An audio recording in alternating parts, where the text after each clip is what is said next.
வணக்கம். இன்னைக்கு நேயர்களுடைய கொஸ்டின் ஆன்சர பார்க்கலாம். ஃபர்ஸ்ட் கொஸ்டின் டிஆர்கே பிஹெச்ஹெச் 55456 அப்படிங்கிற ஐடியிலேருந்து கேட்டிருக்காங்க. I invested 1 lakh lump sum in Motilal mutual mid cap mutual funds and return are going in negative around 7K. Should I ஸ்விட்ச் to the liquid funds or should I wait? இதுதான் என்னென்னா பெரிய problem. நிறைய investors mutual ஃபண்டில் invest பண்ணுறதுக்கு main reason இந்த last 6 months 1 year அல்லது 2 years பெர்ஃபார்மன்ஸை பார்த்து இன்வெஸ்ட் பண்ண வர்றது. இவங்கெல்லாம் என்ன சொல்லுவாங்கன்னா டிஐஒய் இன்வெஸ்டர் அப்படிம்பாங்க, டூ இட் யுவர் செல்ஃப். அவங்க யாருடைய கைடன்ஸும் இல்லாமல் அவங்களாவே முதலீடு பண்ணுறது. இப்போ என்ன ஆச்சு, செப்டம்பர் 26லேருந்து இன்றைக்கி ஜனவரி 15th நம்ம பேசிகிட்டு இருக்கோம். இந்த லாஸ்ட்டு 110 daysல பார்த்தோன்னா மார்க்கெட் ரஃப்லி அபவுட் 15% ஃபால் ஆகிருக்கு.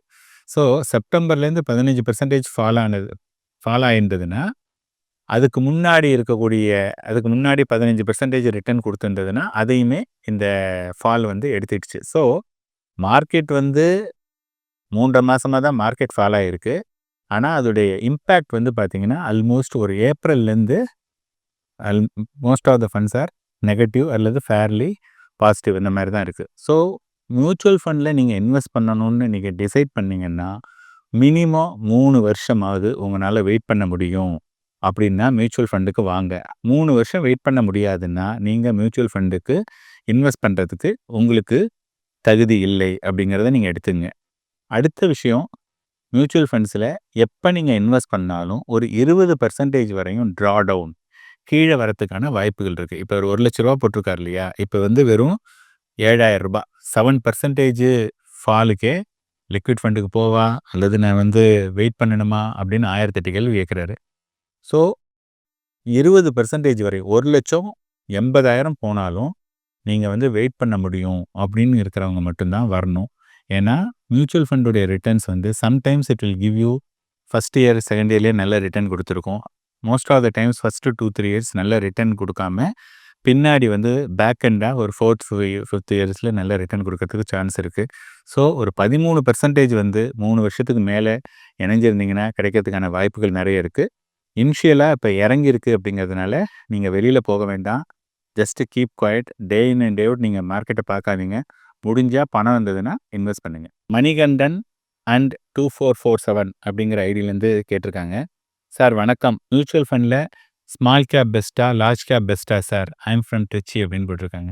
இதில் மியூச்சுவல் ஃபண்டில் ஸ்மால் கேப் பெஸ்ட்டா லார்ஜ் கேப் பெஸ்ட்டா அப்படிங்கிற question it is always debatable. First and foremost பார்த்தீங்கன்னா லார்ஜ் கேப் அப்படின்னு நீங்கள் எடுத்துக்கிட்டால் அதில் இந்தியாவில் இருக்கக்கூடிய டாப் 100 கம்பெனிஸில் அவங்க இன்வெஸ்ட் பண்ணுறாங்க. ஸ்மால் கேப் அப்படின்னு பார்த்தீங்கன்னா அது 251வது கம்பெனிலேருந்து அதுக்கு கீழே இருக்கக்கூடிய கம்பெனியில் ஸ்மால் கேப்பில் இன்வெஸ்ட் பண்ணுறாங்க.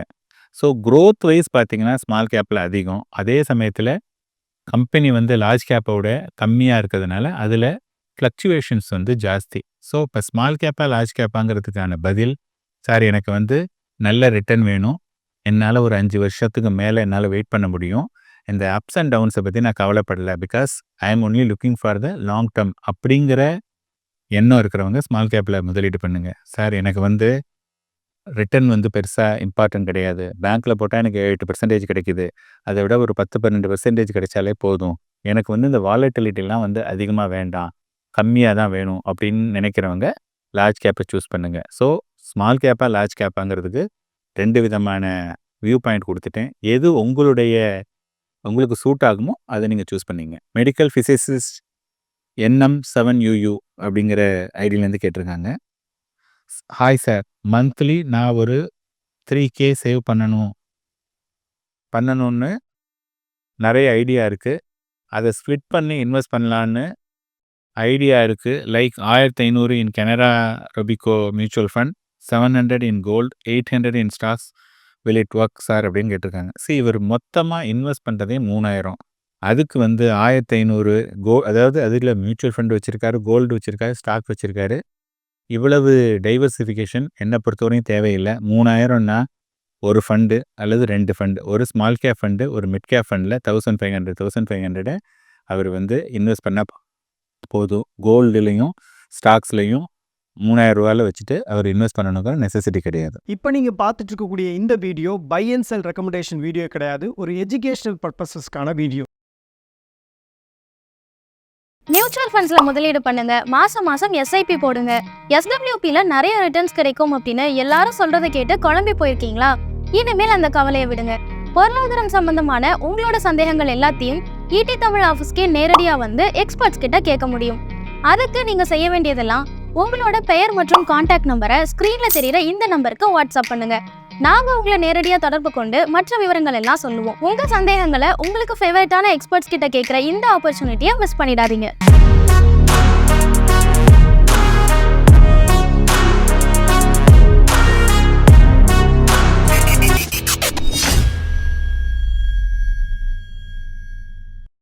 மேலும் ஈடி தமிழ் சேனல்ல வரப்போகும் பிசினஸ் மற்றும் அது ரிலேட்டடான வீடியோவை பார்க்க உடனே கீழே இருக்க சப்ஸ்கிரைப் பட்டனை கிளிக் பண்ணுங்க.